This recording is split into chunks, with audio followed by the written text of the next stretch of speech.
thing we do would be just a full site redesign to make it conversion focused. That's the easiest thing to do because that's going to give you a lot of bang for your buck.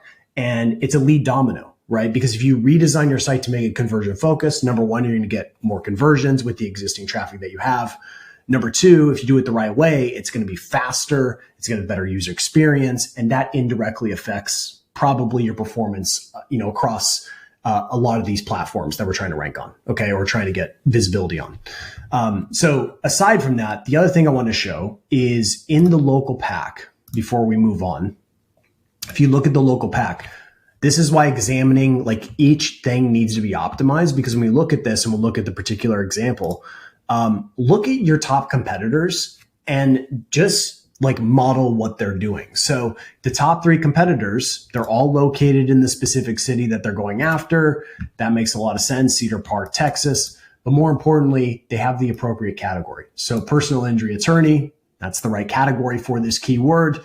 And you can see our example here. They have attorney referral service. Maybe that's what they are. I don't know. I don't have the context here, but if they want to rank for personal injury lawyer, all they would have to do is just switch this category, and they might get a lift. Like they might, maybe be able to pass one person. Not likely because they have such a review gap, but in general, it's certainly going to help a lot more. Okay, so sometimes simple fixes can be quite valuable in that way. All right, so let's talk about the final thing here.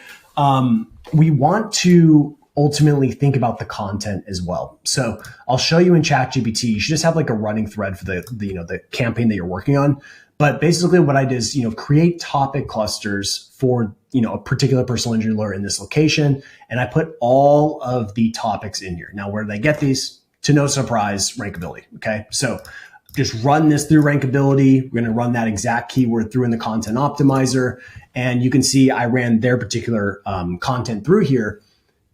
This isn't going to work, right? It's not going to perform well. Here's the thing. No matter what happens with all the platforms and all the changes that are going on in SEO, there's one thing that I would be willing to bet a lot of money on will never change ever. It would and this is consistent across Google and YouTube and insert whatever platform where people are doing stuff. Relevance is the most important thing. Hands down, it will never be replaced because relevance is what matters to people. When you go on YouTube, you want to see videos that are relevant to you. When you go to Google, you want to see relevant results. Relevance is always going to be important. So with that in mind, when we create content, we have to create relevant content.